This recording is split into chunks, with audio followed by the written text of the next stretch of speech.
Tucumé. Somos los estudiantes del Sagrado Corazón de Jesús. Nos encontramos en el quinto ciclo de educación primaria. Tucumé está a 23 kilómetros al norte de Chiclayo. Esto será una buena aventura, así que acompáñanos.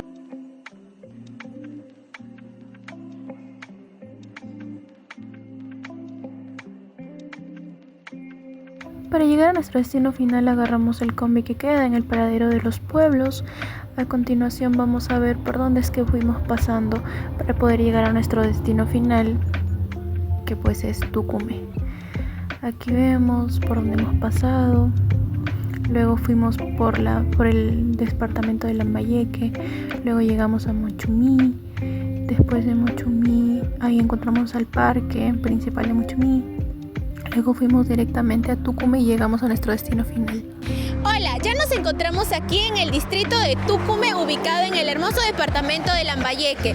Justo detrás de mí se encuentra el arco de Tucumé, que fue creado en el año 2010 por los pobladores de Tucumé por orgullo e identidad de su lugar. Hoy estamos aquí con mucha emoción para poder descubrir los mitos y leyendas contadas por alguno de sus pobladores. Ven y acompáñanos a disfrutar de estas historias.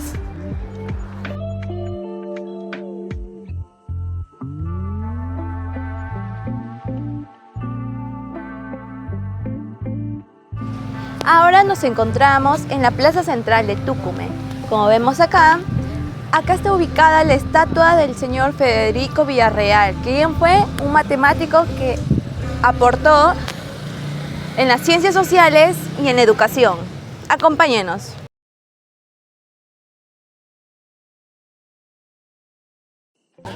Acá se encuentra ubicada la estatua de Federico Villarreal. Nació el 31 de agosto de 1850 y falleció el 3 de julio de 1923. Él fue un reconocido matemático que integró las pirámides y la ecuación. Para poder llegar a donde se encontraban las personitas que íbamos a entrevistar, tuvimos que agarrar la movilidad de una mototaxi, ya que estas zonas se encontraban un poco retiradas de lo que es Tucumé, ¿no? El pueblo central. Aquí nos encontramos en la movilidad. Y como en todo pueblo o lugar existen mitos, leyendas o creencias, el Cerro La Raya del distrito de Tucumé no es la excepción. Pues se cree aquí, o decían los moradores, que quienes pasaban simplemente quedaban encantados o desaparecían. Y para acabar con esto, unos brujos fueron. ¿Pero qué pasó con ellos? ¿Será esto verdad o simplemente es un mito? Pues un morador aquí que vive más de 40 años nos contará. También sobre un reconocido brujo de aquí del distrito de Tucumé, Santos Vera. ¿Qué nos contará? Averiguamos. Nos encontramos aquí con el señor Florentino Acosta, quien tiene más de 40 años viviendo aquí en el distrito de Tucumé. ¿Y quién mejor que él para que nos relate la historia sobre el Cerro La Raya? Muy buenos días, señor. ¿Cómo está? ¿Todo bien? Muy bien. Usted, como lo mencioné, tiene más de 40 años viviendo aquí, ¿verdad? Sí, más de 40 años. Vivo más de 40 años acá, pero francamente acá han vivido mis suegros, ¿no? Mi suegra falleció de 96 años. Entonces ella me contaba la historia también de acá, ¿no? Y yo también alcancé, más ellas que yo. Pero entonces usted sí conoce, entonces nos podría relatar sobre esa historia, sobre esa leyenda que menciona. Porque no les voy a contar la que contaron mis suegros, porque ellos han vivido más años. Ella falleció no hace mucho, ¿no? De 96 años. Entonces ellos han vivido jóvenes, como dicen acá, ¿no? Ellas me contaban a mí pues, la historia de la raya. La historia de la raya le pusieron Cerro La Raya porque había una raya en una laguna acá, donde han estado tomando pues, una foto, ¿no? En la parte de acá de la Huaca Larga le decían, le dicen la Huaca Larga, ¿no? Abajo había una laguna y había una raya. Y por eso le pusieron el Cerro La Raya acá este cerro, porque había la raya. Nos cuentan que algunos moradores o los que pasaban por la raya que desaparecían, ¿eso es verdad? Bueno, eso desaparecían, no, es muy mentira. No, No. es simplemente un mito, ¿no? Claro, no. Entonces que del Cerro La Raya cuenta, claro, que el cerro ha sido, bueno, las historias antes decían que era malo, ¿no? Como dice usted, ¿no? Pero no es así como dicen ustedes. Ah, usted dice que no es verdad. No es Pero verdad. entonces sí ha escuchado esa leyenda. Sí, sí escuché esa leyenda. Bueno, alcanzado hasta ahorita, que dice usted que se desaparecía, no sé dónde desapareció. No se desapareció. No. Yo vivo varios años acá, como le digo, 40 años, y mi suegro también han vivido. Nunca me han contado de que se han desaparecido.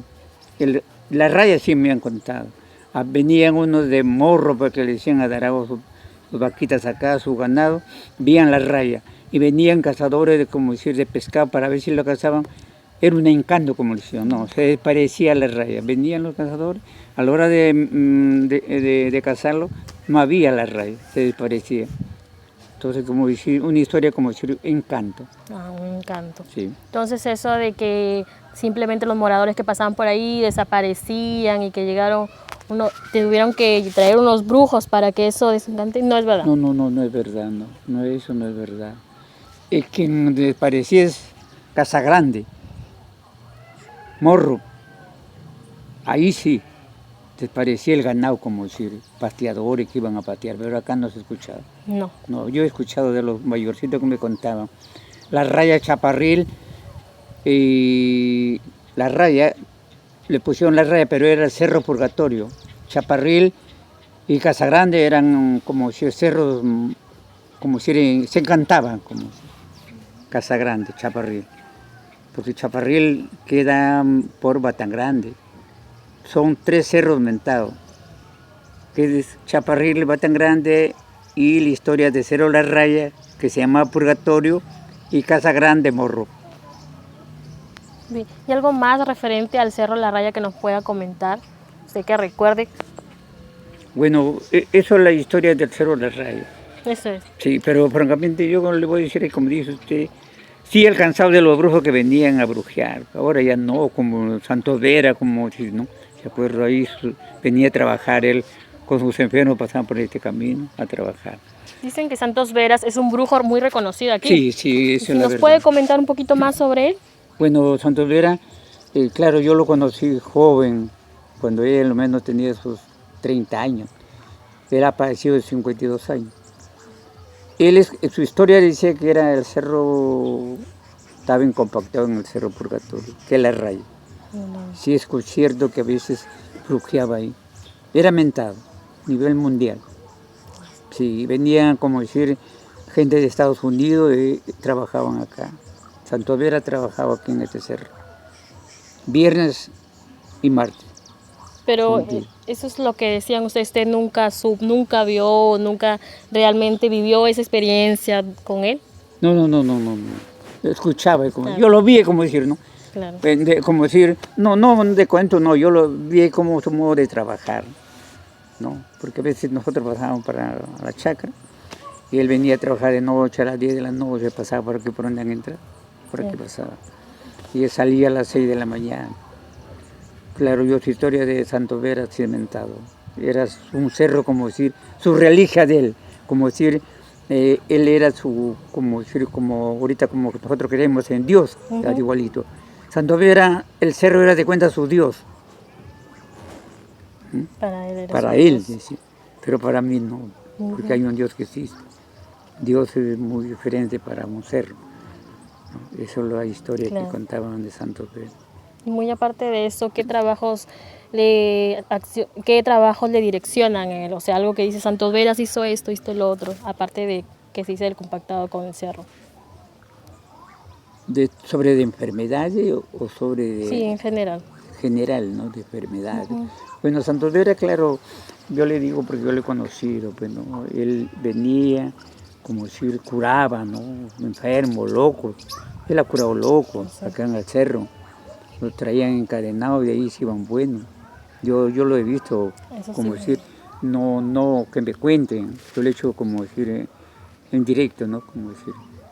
Esa experiencia sí, entonces Sí, usted sí, la... esa ¿Nos historia puede sí. relatar de repente una experiencia que usted ha presenciado? Claro, eso sí, porque francamente yo de 32 años, mi enfermedad, como decir, hechicero, ¿no? Conocí a Santos Vera que yo francamente fui a su mesa. Sí. Son bastante gente llegaba, unas 100 almas, 200 almas por noche. Sí, yo he alcanzado a Santos Vera Y no voy a decir que ha sido un hombre malo, no. Para nosotros ha sido un hombre bueno. Así destinado así, él falleció de 50 años, de 52 años falleció Santo Dios. O sea, usted para él ha sido un buen hombre que ha curado a personas. Correcto, vale su palabra, señorita. Claro. Sí, ha sido como decir un hombre para decir, nosotros teníamos fe en él, porque francamente él decía la verdad, no como ahora, pues ahora es mentira. Charlatán. No, y ahora ya no. Para él no habrá en Tucumán como él, no habrá, ni un hijo ha salido a él, ni una familia tampoco. ¿No conocí a alguien? No. Yo he conocido a él. He conocido a sus hijos, sí. Creo que la niñita ya no nacía.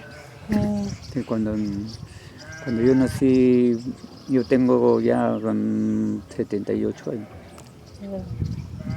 Por eso le digo. Bueno, muy bien. Muchas gracias por contarnos su experiencia sobre las leyendas, sobre la verdad que usted dice, ¿verdad? Del Cerro de la Raya. Sí. Bueno, fue un gusto. Muchas gracias. Y esta fue la entrevista con el señor Florentino. Gracias. Aquí podemos apreciar lo que fue y es el Cerro La Raya. Aquí es un pequeño preámbulo de lo que pudimos capturar de todo el cerro y su alrededor. Aquí el señor Florentino nos estaba explicando para qué servían estos túneles y nos dijo que por aquí los antiguos incas se transportaban para llegar a otras zonas.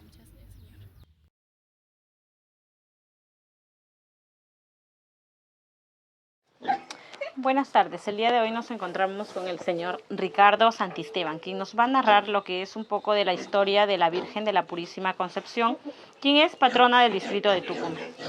Cuéntenos, señor Ricardo, de la Virgen de la Purísima Concepción, nárrenos. Muy bien, con el propuesto de que usted está viniendo, pues me voy a narrar un poco de la historia de la Virgen.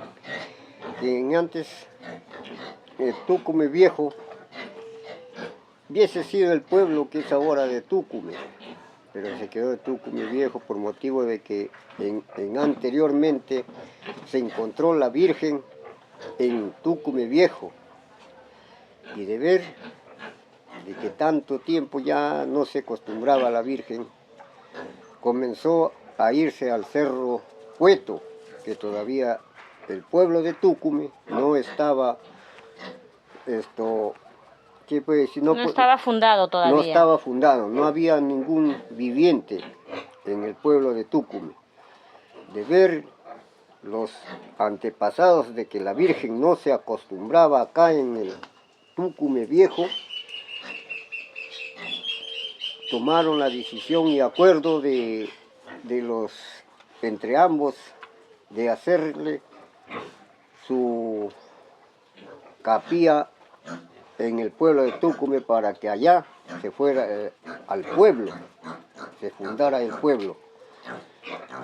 Con el tiempo, acá Tucumán Viejo, que es ahora, no permitía de que la Virgen fuera para allá porque querían acá o sea, los moradores de acá querían que el pueblo fuera acá en Tucumán Viejo. Que el pueblo fuera donde es Tucumán Viejo ahora, hoy en día. Pero no se pudo quedarse la Virgen, más que lo amarraban. O sea, amarraban a la Virgen para que ella se acostumbrara. La amarraban a la Virgen para que se quedara acá, en Tucumán Viejo. Pero no se acostumbró, como cuando menos pensaban, ya estaba en el Cerro Cueto. Allá se sentaba, con una niña, según la historia dice que con su niña, se la llevaba, que ahora se le dicen que es la Virgen Chica. Esa es la Virgen que traen de Ferreñafe. Así es. Entonces, ya con el tiempo iba pasando. Entonces ya se fueron de acá los moradores para allá, para donde iba a quedarse la Virgen, que es ahora Tucumán. Entonces formaron la iglesia, comenzaron a haber vivientes, se quedó permanente la Virgen allá. Y de esos momentos comenzaron ya a llegar más habitantes, y así se formó el pueblo en Tucumán. Y acá se quedamos, por decir, que nosotros, yo pertenezco a Tucumé Viejo, entonces quedamos ya, los de antes ya quedaron más aislados, que se puede decir ya, de ver que la Virgen no se acostumbró, se fue el pueblo para allá. La mayoría se fueron para vivir al pueblo y de allá ya se quedó la Virgen allá con su hija que siempre la peinaba, dicen, la encontraban peinándoselo con su peine, a su hija más claro sería que no, bueno, no se supo si sería su hija o hermana, qué sería. Entonces se formó el pueblo de Tucumé allá y hasta el día de hoy que está acá, que se ha quedado pueblo y nosotros quedamos como Tucumé Viejo, acá en el caserío. Acá se quedó como caserío y Caserío ya Tucumé la ciudad, Viejo. La ciudad se fue para allá. La ciudad se fue allá al pueblo, pues ya fue, se formó el pueblo y se quedó allá, pues, ¿no? Pero eso es la historia, pues quedó de que mucho demoró tiempo, años para que la Virgen Se acostumbrara. Y así se quedó hasta que se formó el pueblo. Y eso, Por eso acá le llaman Tucumé Viejo, ¿no? Acá se encuentra la iglesia vieja también que le llaman. la iglesia ¿no? vieja se encuentra acá también, pues, por eso es que se quedó acá. Acá como ahora ya es una historia que viene acá, vienen a ver los de otros países, vienen, se ha quedado como ver un museo, una reliquia que se ha quedado acá. Vienen a ver de qué pues, se lo habían hecho los adobes, semejantes adobes que están ahora hechos ahí, pues de cada adobe pesará pues unos 50, 30, 40 kilos, pesará ahora un adobe. Fueron enormes los adobes, pero como no lo terminaron la iglesia por motivo de que la Virgen no se acostumbraba, pues, no se acostumbró. Es la que hoy actualmente le llaman la iglesia vieja, ¿no? Actualmente ahora está por la iglesia vieja, pues ahí está ya que la ha deteriorado, la ruina ya se ha deteriorado. Claro, ya con las lluvias, todo eso. Ya se ha malogrado, todo. Pero sigue siendo acá la iglesia de Tucumé Viejo, pues. Y aquí estamos ahora viviendo en Tucumé. Nos quedamos como Tucumé Viejo, el caserío. Ya el pueblo fue a Ondesa hoy día donde es el pueblo, ahí se quedó. Se formó todo el habitante hasta el día actual, que es hasta ahora. Y díganos, todos los años le celebran la fiesta, ¿no? A la Virgen de la Purísima Concepción. Claro que todos los años le celebran la fiesta, por decir, la fiesta de la Purísima Concepción es el 8 de noviembre. Y su fiesta ya del pueblo con la Virgen ya cae en febrero. Bien, es movible, que le llamamos movible por motivo de que no tiene una fecha segura, cae 13, 20. O sea, 5, todos los años no cae la misma fecha. No cae la misma fecha, no cae la misma fecha. Ya esos que recuerdan los de ahora, pues no cae la misma fecha. Como le digo, cae 5 de febrero, 15, 18, 20, pero no pasa de febrero. Y eso es lo que se sabe de la Virgen, de la historia de Tucumé, cómo se formó acá. Que si no hubiese sido la Virgen que encaminaba a la población, no se hubiese sido el pueblo allá, el pueblo fuera acá, pues, en Tucumé. O sea, Viejo. el pueblo se encontraría acá en Tucumé Viejo. Se encontraría en Tucumé Viejo, se encontraría acá, en Tucumé Viejo. Y así es, señorita. Muchas gracias. Ok, señor, muchas gracias. Nos ha sido de mucha ayuda su historia. Muchas gracias. Gracias. Y continuando con la entrevista, el señor Ricardo Santisteban en estos momentos nos va a contar sobre Bodas al Cielo. Cuéntenos, señor, ¿cómo es este cuento? Bueno, señorita, muy buenas tardes con todos. Primero el cuento se llama Bodas al Cielo. Se trata de un zorro con un llame, que eran muy amigos.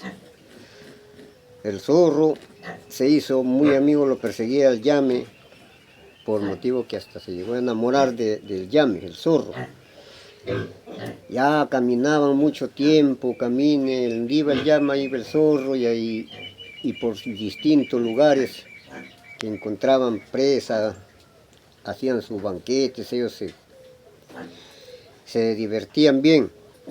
Y en un tiempo de tanto tiempo que pasaba, El llame le dice al joven zorro, le dice: zorrito, ya que te has enamorado de mí, tengo una invitación en el cielo, que es las bodas, que se va a hacer un casamiento. Que sí, llame, sí. Así es que ve si nos vamos o te quedas. Entonces el zorrito le dice: pero mi llame, ¿cómo? Yo no puedo volar, no tengo alas. Entonces el llame le dice: te pondré alitas de checo. Pongamos, bueno, las alitas de checo, pero no le dio resultado porque no podía volar. Pasaban los días, el llame con las ganas de llevarse al zorro para hacer su agasajo al zorrito, para hacerlo agasajado al zorrito. Entonces le dice: zorrito, más claro y más rápido, para llegar a las bodas tienes que subirte a mis espaldas.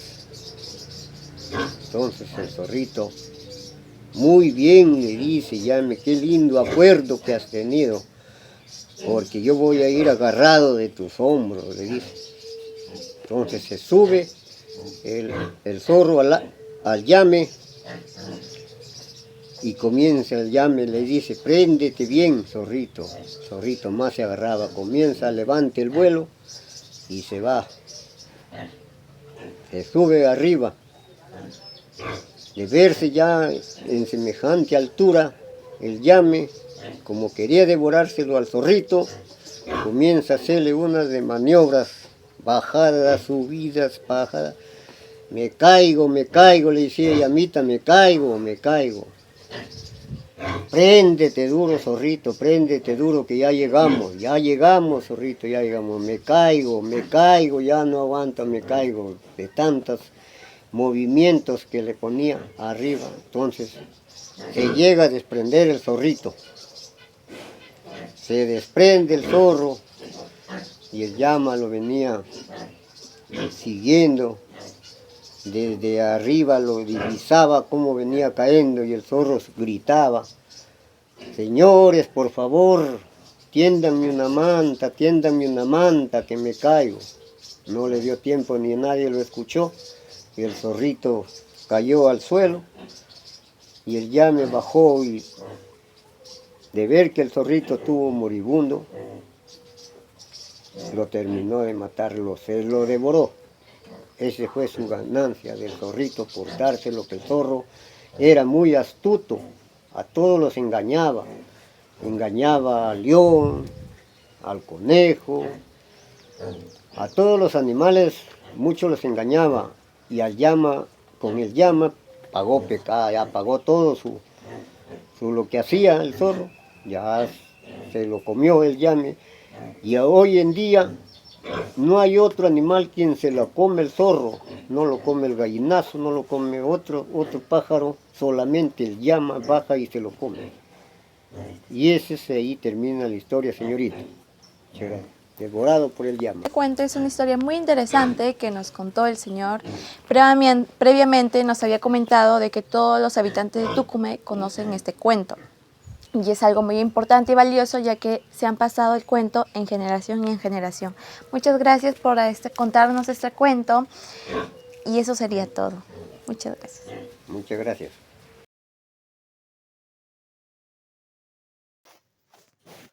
Bueno, el día de hoy nos encontramos con el historiador, sociólogo, a la vez también educador, el señor Hermes Saldaña Ortega. Muy buenas tardes, señor Hermes. El día de hoy estamos aquí para que nos pueda contar una leyenda que usted sepa desde los tiempos de antes, ¿no? Creo que me comentó desde antes ya que me va a contar sobre lo que es la historia de Nailán. Esa historia que ya nos han contado en lo que es el colegio, ¿no? Ya sea primaria, secundaria, pero hoy vamos a ver cuál es realmente esa historia. A continuación le doy pase al señor Hermes para que nos la pueda contar. Ok, gracias por esta oportunidad que me brindan para un poco deslindar, ¿por qué no?, si cabe la palabra, porque en realidad hasta hace poco la gran leyenda Nailán, que es la leyenda más preciosa que tenemos y que nos corresponde a toda la región Lambayeque, sin duda tendría que agradecerle, toda la región Lambayeque tendría que agradecerle a Tucumé, ¿no? Porque la leyenda Nailán, como todos sabemos, fue recogida por el cronista español Miguel Cabello de Balboa, ¿no? Entonces, en 1580, por ahí aproximadamente, estando aquí Miguel Cabello de Balboa, el cronista español, que fue huésped distinguido, fue un anfitrión que lo tuvo acá el encomendero Juan Roldán de Dávila, encomendero de Tucumé. Lo tuvo acá como invitado de honor y él en una tarde salió a pasear por las pequeñas casas que todavía quedaban aquí en Tucumé y recogió de un señor Banzer, ahora son los Bances, un señor Bances, recogió la historia versado por un tucumano sobre lo que fue la historia del legendario Nailán, ¿no? Entonces, desde esta parte a la actualidad hay una serie de circunstancias que ameritan ser revisadas, puesto que hasta ahora los maestros, ¿no? A mí particularmente mis maestros me enseñaron de que Nailán había venido del norte, ¿no? Y al decir que ha venido del norte, estaban señalando que era México. Pero hoy en día, que hemos avanzado en investigaciones, que hemos avanzado en revisar cada uno detalladamente todo la coyuntura que nos presenta Miguel Cabello Balboa, nadie se había fijado en un detalle fundamental, que dice que Nailán, vino de la parte suprema del Perú, ¿no? Y al decir la parte suprema del Perú, no es el norte, tampoco es el centro. Y tampoco, bueno, entonces si estamos pensando que la cordillera es una sola, ¿no? Que nace en la Patagonia y termina pues hasta los Estados Unidos, ¿no? Y ahí muere, ¿no? Entonces es una larga cordillera en la cual Miguel Cabello Balboa fue preciso, ¿no? Cuando él dice que Nailán vino de la parte suprema del Perú. Entonces, la parte suprema es la parte sur del Perú. ¿Por qué? Porque ahí está la cordillera más alta de toda la cordillera, ¿no? Desde Estados Unidos hasta la Patagonia, en Chile y Argentina, la parte más alta es justamente en Perú, que es actualmente Puno. Y si es así, estaría indicando de que Nailán vino de esa parte del Perú. Y esa parte del Perú estuvo gobernada, o quién era la cultura más ancestral ahí, era los aymaras. Entonces estamos ante la posibilidad de que el verdadero Nailán no vino de México, sino que era un aymara, ¿me entiendes? Y ojo, cuando él dice viajaba en un caballo de totora, viajaba en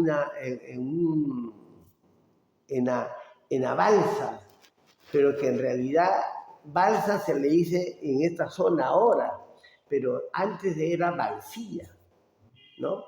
Y la paja, la verdadera totora, se trajo de Puno, o sea, del lago Titicaca. ¿Me entiendes? Entonces, ¿y quiénes están ahí? Son aymaras, pues. Propiamente aymaras, ¿no? Mientras que en el Cusco estaban los quechuas, y acá nosotros eran los moches, o los mochí, o los mochicas, como quieran llamarlo, ¿entienden? Entonces ahí diría yo de que el Perú antiguo, el Perú ancestral, estaba dividido por naciones. Probablemente tendríamos unas 20 y tantas naciones, ¿no? 20 y tantas naciones. Entonces, la última nación que se fortaleció y primó sobre todo el resto fueron los quechuas, ¿ya? Pero eso no quita que Miguel Cabello Balboa, al mencionarlo de dónde vino Nailán, está diciendo Cabello Balboa, en otras palabras, que el mítico personaje de Nailán o Nailán fue típicamente aymara, ni siquiera quechua, fíjate, es aymara. Entonces, ahora, que el Nailán no fue pues un conquistador pacífico probablemente, ¿no? No fue un visitador, fue un extraordinario conquistador, ¿no? Entonces, pero hay un detalle que quiero que no se pierda. La totora que sirve para hacer los caballitos de totora no salió de acá de esta zona. Entonces, ¿de dónde salió? De Puno. Tú sabes que en el lago Titicaca ahí está la totora, ¿no? Es por eso que cuando Thor Heyerdahl, noruego, que vino por acá y se quedó acá en Tucumán, se enamoró de Tucumán y se quedó acá, cuando quiso demostrar sobre la travesía de Nailán o la travesía de los Tucumes, no hizo sino traer especialistas en fabricación de balsillas o balsas y lo hizo a base de totora. Pero ¿de dónde la trajo la totora? De Puno. Entonces, fíjate las relaciones que hay, ¿no? ¿Ya? Que te van permitiendo esclarecer lentamente el verdadero origen, ¿no? Entonces, estamos convencidos ahora, el grupo que hemos formado nosotros, que se llama Instituto de Investigación de la Etnicidad Mochí, ¿no? Disculpe que le pregunte, ¿y desde cuándo usted se enteró de o sea, de lo que realmente pasó con la historia de Nailán, ¿no? De que lo que muchos creemos, ¿no? De que supuestamente vino él de otro país, ¿no? Que no es, porque usted ahora me dice que es peruano. ¿Desde cuándo usted le dio ese interés por descubrir su historia? ¿Cómo le llamó la atención eso? ¿O fue por usted? ¿Fue por un grupo de amigos que crearon? ¿Cómo fue? En realidad fue por un grupo de amigos, pero este grupo que nos habíamos, y en este grupo está, por ejemplo, el antropólogo Jorge Sachún, ¿no? Que es trujillano, y bueno, cruzamos experiencias y hicimos todo un debate, ¿no? Entonces fuimos encontrando prácticamente algunas coincidencias, ¿no? Que nos ha permitido hoy prácticamente decir, oye, entonces esto no ha sido verdad, la verdad es esta, ¿no? Claro.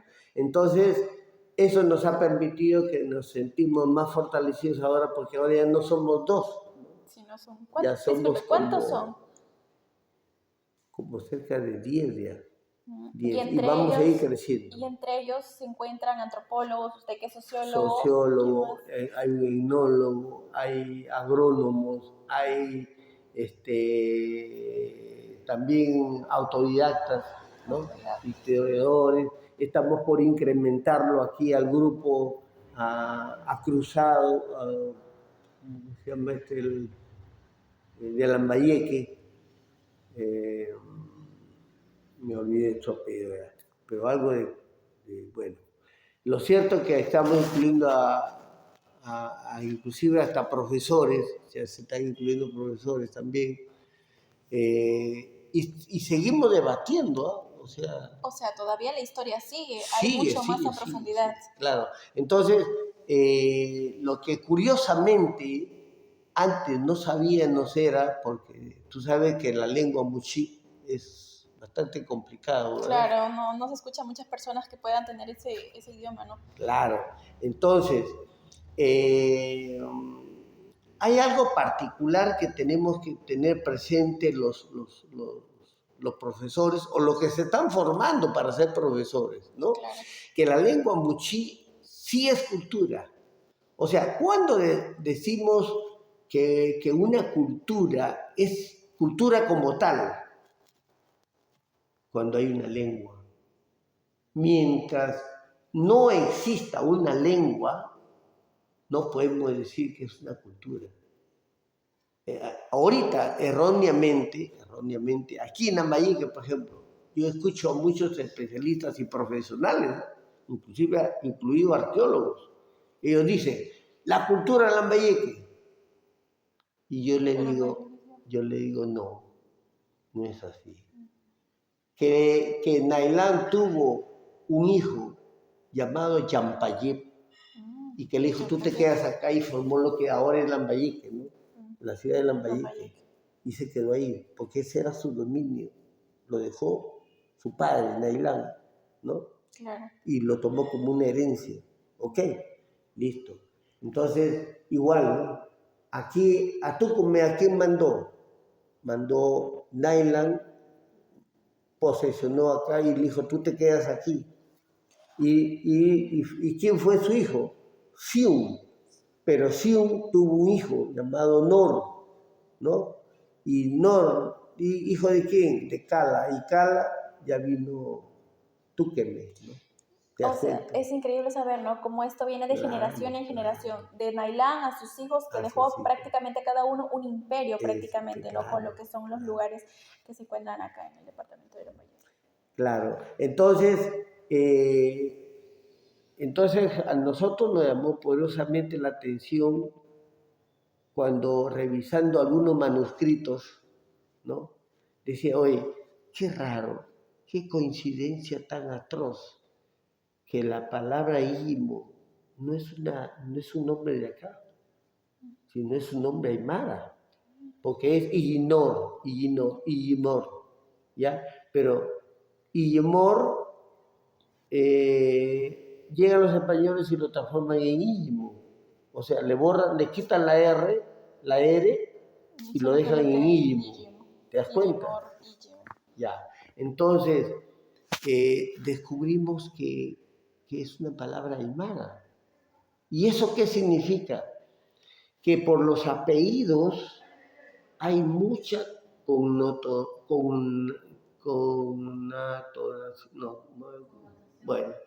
hay mucha coincidencia entre el significado de los apellidos que son netamente aymaras, ¿no? Entonces imagínate, si el nombre del mismo pueblo es aymara, ¿qué te puede presuponer? Que pudo haber venido un flujo migratorio de aymaras acá. Entonces, en nuestra sangre hay toda una chocolateada que viene de ser aymaras, moches y hasta cusqueños, o sea, quechuas o de Piura, ¿no? O sea, flujo migratorio venía de todas partes. A ese enjambre racial y étnico le estamos llamando muchi, ¿no es cierto? Ya, pero lo que no se sabe es en qué momento de repente Nailán comenzó a hablar muchi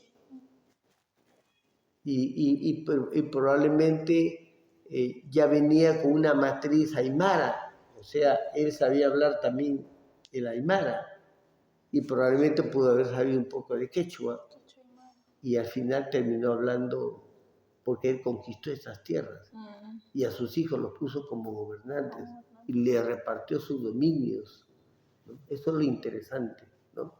Entonces lo que sí hay que ver es que los estudiantes de hoy en adelante y los profesores estén esclarecidos que verdaderamente hemos estado desinformando a nuestros alumnos, que la historia se ha estado distorsionando por una mala interpretación geográfica, ¿verdad? ¿No? ¿Entiendes?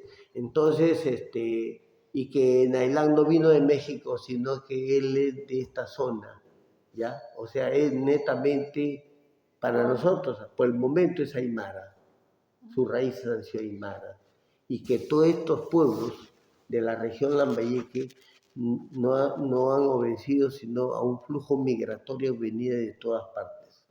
Esa es la hipótesis que estamos manejando. Muy interesante, ¿no? Haber escuchado al señor Hermes Aldana Ortega, bueno, nos ha dado otro preámbulo, ¿no? Otra historia, otra visión de lo que nosotros hemos escuchado en los colegios, en las escuelas, ¿no? Y como él dice, hemos estado prácticamente desinformados de lo que realmente fue la historia de Nailán.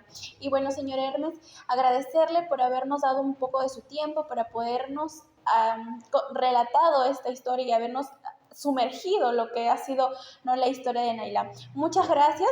Ya, ok. Este se sacó de 30 metros bajo tierra, por algo lo llaman Huaco Rey, porque es el más difícil y es el que más representa a Nailán.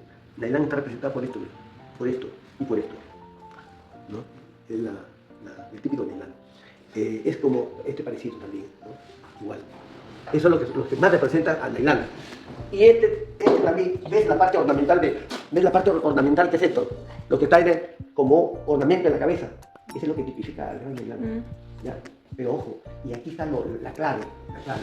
Tú dices, yo lo que me pregunto es, ¿cómo es que Nailán o el personaje del señor Zipato? El ornamento que tiene puesto en la cabeza es este, ¿no es cierto?